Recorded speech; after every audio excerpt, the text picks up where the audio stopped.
Hey,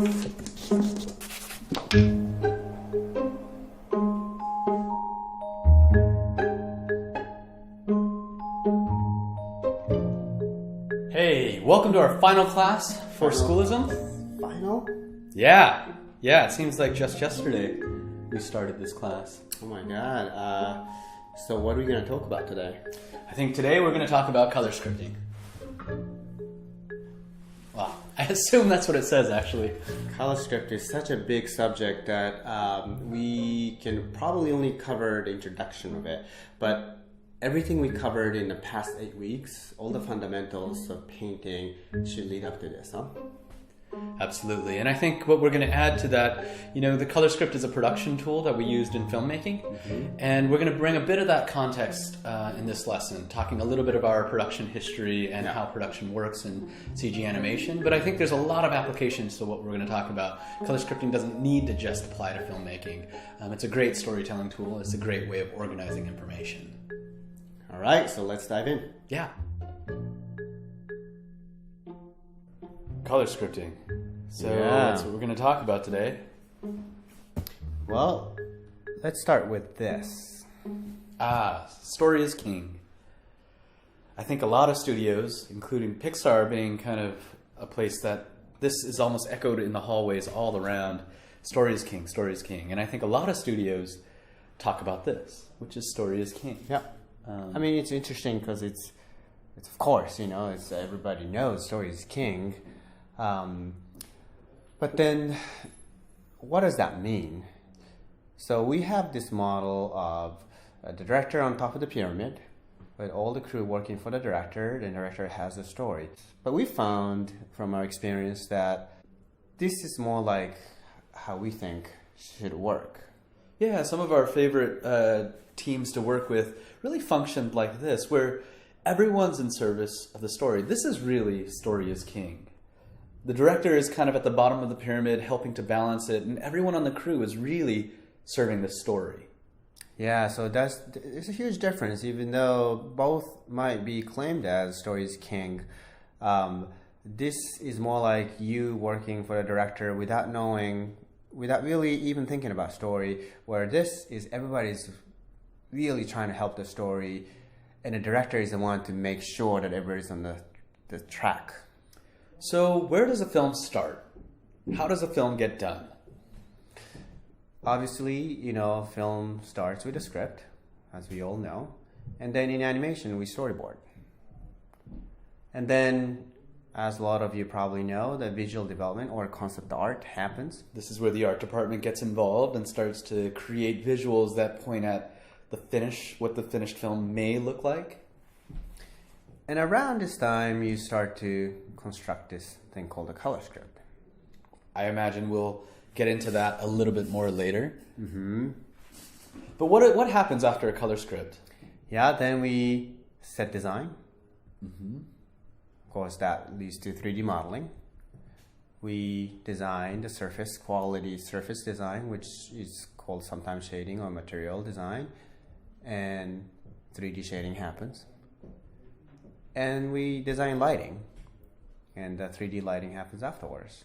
That's how the movie production gets made in a rough, very simple version of it. And color script is this one central living document that kind of holds everything together. So I have a question that I think a lot of people watching out there have, which is, what is a color script? And I think, it's an important thing to talk about because at different places, different studios, even within different artists, within the same studio, there's different definitions of what a color script is. Yeah, I mean, a simple definition of it, we all think, is that it's a visual roadmap for everybody, for the director, for artists, for technical directors, something that everyone can look at and say, okay, overall, the film visual direction is this. Yeah, and I think the key is it's a visual roadmap, right? I think that's the best way. Emotion is mapped here, time of day is mapped here, mood and lighting is all kind of captured here. But in one document, you can see the entire film. And I can't say that there's many, when you're making a film, there's not many documents that you can point to that really summarize a film like that. Yeah, but then how do you start? How do you start? So I think one way to start is charting out the emotions, creating an emotional chart. So what is an emotional chart? Emotional chart is a very simple kind of a chart where you have this graph where you have emotional highs and lows, and there's a neutral line in the middle, and then you have a running time at the bottom. So, you know, the maybe conventional movie looks like this, where it starts off with a happy moment, you know, somewhat happy moment, it just comes down, up and down, building up towards something that you thought was great, and then drops down for the climax, and then finally happy ending. Pretty conventional storytelling, right?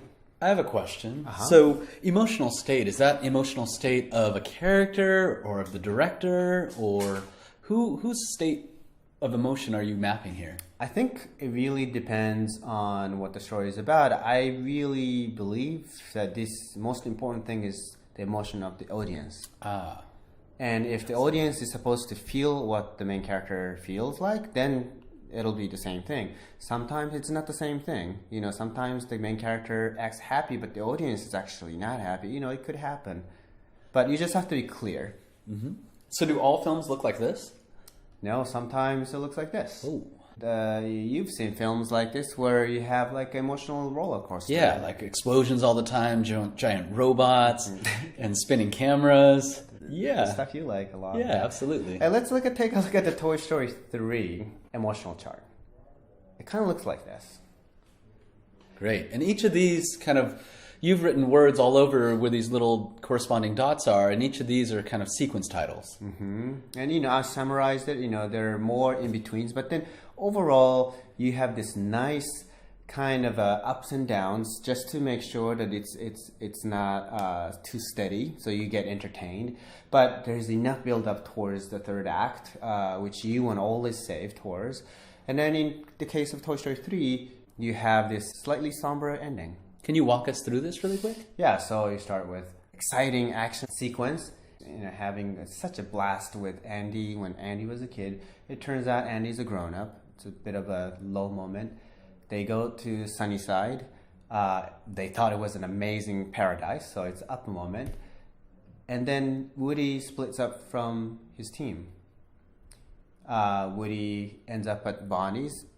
It seems like a high moment, but it's not as high as other ones. And then the rest of the crew finds out that they actually got trapped in this horrible place. You have this moment with Lotso's backstory. Kind of starts with a happiness somewhat, and then it ends in a sad place. But somewhere overall, I placed it in the middle. And then, of course, one of the lower moments was when they're really regretting that they didn't go with Woody. Woody comes back. It's definitely a higher moment, and it builds up towards the prison break. They escapes from the prison. But then, of course, at the climax, they end up in the dump. And the lowest point of the film is when they're about to die. Yeah, they're embracing, I think that's the low point, because they're actually embracing death. As they're moving towards this pit of fire, they're kind of holding hands, going towards death. So that's definitely a dark, low moment for the audience. Mm-hmm. And then when they're saved, I consider it's the highest. It's a huge relief, and by contrast, it should feel the highest moment. And what's really interesting about Toy Story 3, which I think is masterful, is that it doesn't end with a higher. Oftentimes, the movie ends with the highest emotional highest moment, but in Toy Story, there's a bit of a goodbye, somber moment, and then in the end, it is happier because they're together. They had to say goodbye to Andy, but they're still together. They're back together. This is great, but obviously, you know, working on the film side by side with each other, I know that the film doesn't start like this. You don't sit down with a script that's solid that you can work from beginning to end. So where do you actually start to build the images that are going to make up the color script? Mm-hmm. In the beginning, director has a very small crew, you know, a couple of story artists, an editor, and a few artists. So he doesn't have this huge juggling thing. He's really focused on the story. And then we do these sort of visual development paintings or exploratory like moment paintings. Moment paintings is a great way to kind of summarize them. Really, you're just trying to capture these little moments for the director. You're figuring out tent poles for the film. and really trying to establish. It's not, a lot of people think that it's visual development's about establishing a style, and it can be. That is part of it. But I think the bigger, more important thing is to actually establish emotional tentpoles throughout the film. Yeah, and it definitely becomes the sort of the bones of color script. But at this point, oftentimes the story is still in the works, in a very rough, loose stage, that the sort of overall structure is not quite there. So color script is not quite ready to get started, but then you can really start getting into these moments. Like these exact moments don't exist like this in the movie, but I have to say the feeling of these paintings are still in the final film. Yeah, totally. And these were done very early on. Very, very early stage. I remember this is the one that one of the first paintings you were doing early on, and composition and the design of the environment, everything has changed quite a bit. But this is probably 3.5 years before the release of the movie. The feeling is pretty much exactly it. Mm-hmm. So by the time the crew gets bigger, everybody's serving story like we talked about, and the director is doing this huge juggling act, in production. And there's just so many people. There's so many people trying to help the story, but the director's job is to make sure that everybody's understanding his vision, understanding what the story really is trying to convey. And in this way, you have this many people. How do you communicate with all these people? It becomes a big problem. How do you get 200 people in a coordinated effort to be working on one story is really a challenging thing. And that's really where a color script comes in. Yeah, so that's how you start building the roadmap. I mean, I can't really think of a better word than that. That anyone who looks at this document should be able to understand it. So it's really not about, for example, I'm the one who did the color script of Toy Story 3, but does not mean this is, oh my God, this is Dice's paintings and this is Dice's vision. It's really not that. It's really the document to collect all the information the director is trying to convey, and other art directors and production designers, visions, DPs and technical supervisors. It should all live in here.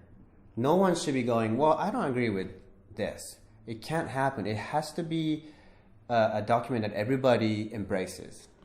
Yeah, and also you'll notice that this document's ordered, kind of organized into sequences, just like the chart was, organized into acts, but also there's little descriptors underneath each sequence. So all the little words that you don't necessarily have to read here and now, but the important thing is this document is all about communicating ideas. So whether it's through pictures or words, the most important thing is that it's clear what the vision of the director is.